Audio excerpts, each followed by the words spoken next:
Pakan yang terlalu banyak diberikan pada ikan lele itu akan berdampak pada saluran pencernaan ya. Jadi itu akan berdampak, kalau teman-teman pahami, ikan lele yang disebabkan karena kematian mungkin pakannya berlebih, biasanya bagian insangnya itu akan merah ya.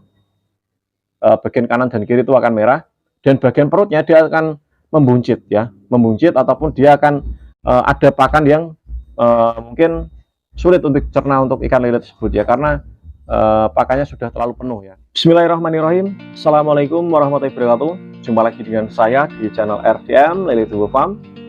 Kali ini saya ingin menjawab pertanyaan dari salah satu subscriber ataupun penonton yang berkomentar di channel saya ya, mengenai tentang Bang, bagaimana cara menjaga bibit ikan lele agar aman.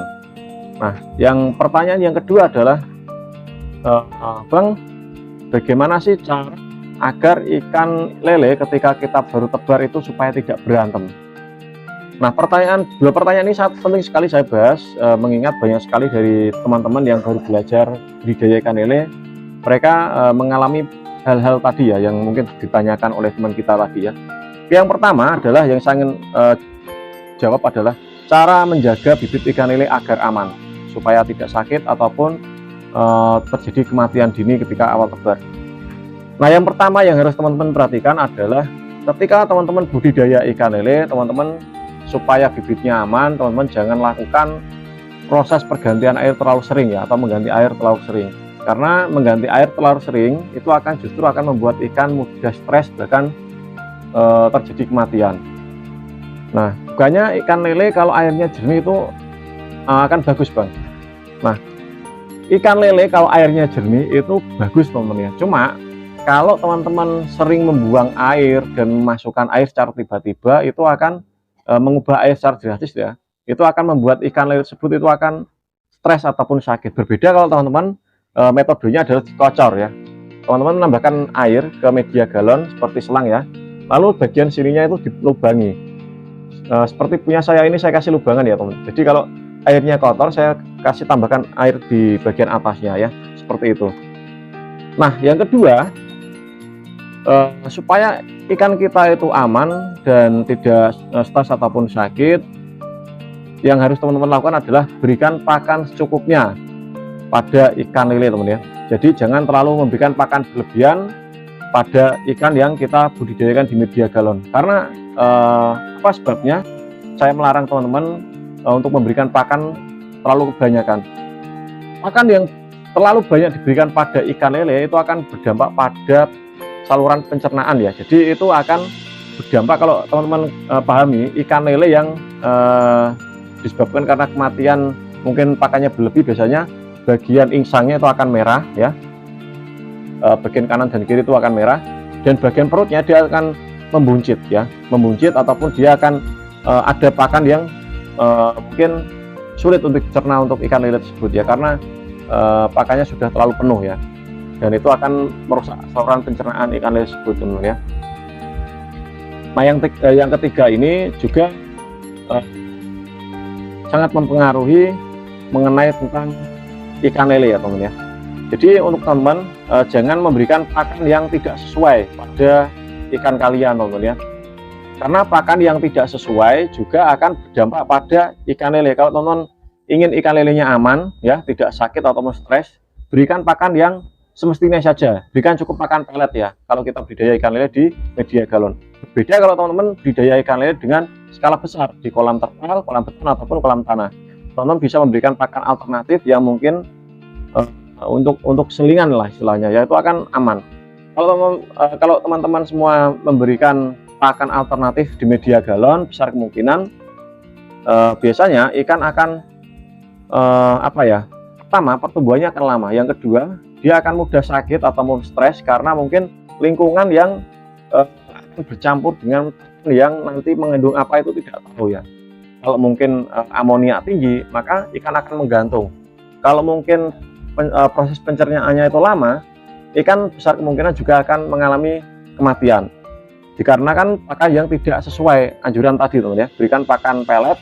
Kalau teman menggunakan pakan pelet pun berikan pakan pelet yang sesuai ukurannya.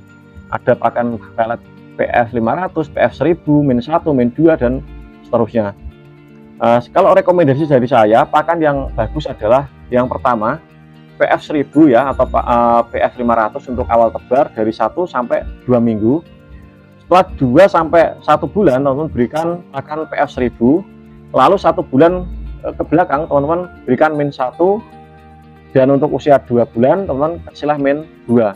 Sudah sampai situ aja teman-teman ya. Jadi dalam usia panen 1 sampai 2 minggu atau 1 sampai 2 bulan, 1 ke 0 sampai 1 bulan PF semua ya, PF 500, PF 1000, lalu 1 sampai 2 bulan min 1, dan 3 bulan berikutnya adalah min 2. Itu sampai panen teman-teman ya. Jangan ganti yang lain. Kalau ganti yang lain nanti hasil panennya akan lama ya. Nah, yang keempat adalah supaya ikan lele teman-teman itu aman, supaya tidak terjadi stres ataupun kematian, yaitu adalah lakukan proses penyortiran pada ikan lele. Nah, apa hubungannya penyortiran dengan kematian ataupun tingkat stres yang tinggi? Penyortiran itu akan membantu teman-teman membedakan antara yang besar dan yang kecil. Bila teman-teman campur ikan yang besar dengan yang kecil, biasanya besar kemungkinan akan kanibal ya. Nah, kalau kanibal biasanya ada 2 kemungkinan. Kalau ikan tidak dimangsa satu sama lain, biasanya dia akan luka karena digrogoti oleh yang besar, ataupun dia akan digigit ya, bagian kulitnya ataupun mungkin siripnya atau insangnya. Kalau teman-teman mungkin sudah pernah budidaya pasti akan tahu ya. Dan lakukanlah pengurangan ikan lele di media galon ya teman-teman. Apabila teman-teman usianya sudah mulai sekitar 1 minggu, 2 minggu, pokoknya intinya kita ketika awal tebar mungkin ya 15 ekor. Kalau tips dari saya adalah awal tebar kita isi 15 ekor teman ya. Tapi setelah 1 minggu ataupun 10 hari kita kurangi 2 ekor. Seterusnya 1 minggu, 2 minggu kemudian kita kurangi 2 ekor lagi sampai sisa di media galon itu 4 atau 5 ekor. Nah, kenapa kok jumlahnya sedikit Bang? Karena untuk teman-teman supaya tahu ya, jumlah yang sedikit itu akan mempengaruhi pertumbuhan yang maksimal ya. Semakin sedikit jumlah yang teman-teman sisakan di media galon, itu akan ukurannya akan semakin besar. Berbeda kalau teman-teman 15 ekor stuck di situ tanpa dikurangi, saya jamin pasti proses pertumbuhannya akan lama sekali. Nah, karena kenapa saya berani bilang seperti itu, karena saya sudah pernah mempraktekannya teman ya. Maka dari itu kadang ada yang bikin berpadat di media galon tebar 100 ekor, 50 ekor. Saya ketawa aja teman ya. Jadi biarkanlah mereka bikin konten yang terserah channel sebelah mungkin ya. Nah, tapi intinya saya tidak bermaksud untuk menyinggung hal tersebut, karena setiap petani mempunyai cara dan metodenya masing-masing. Tapi kalau saya itu tidak menggunakan filter, tanpa mesin, tanpa aerator, lain murni air baru, air sumur, air pump, air sungai juga bisa. Intinya tidak mengandung limbah ataupun kaporit ya. Nah, pertanyaan ini masih ada pertanyaan yang kedua ya teman ya. Ini lanjut ke pertanyaan yang kedua adalah ikan baru tebar kenapa banyak sekali yang berantem ya, ataupun kanibal mungkin ya. Nah, itu biasanya disebabkan karena proses adaptasi media ya. Terkadang dari teman-teman ketika membeli bibit ikan lele itu biasanya tempat medianya itu kan air hijau. Ketika dipindah ke air galon, ke media galon, tempatnya agak sempit ya, dan juga airnya bening juga ya. Besar kemungkinan pasti akan kanibal. Nah, bagaimana solusi supaya ikan kita tidak kanibal?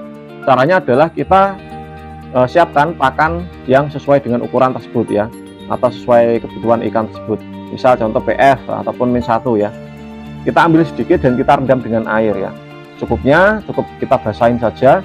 Setelah itu kita bisa berikan pada ikan tersebut dengan jumlah yang sedikit. Jangan sampai kekenyangan intinya ya. Kalau kekenyangan mungkin akan berisiko juga terhadap ikan tersebut, karena dia dalam proses adaptasi ya.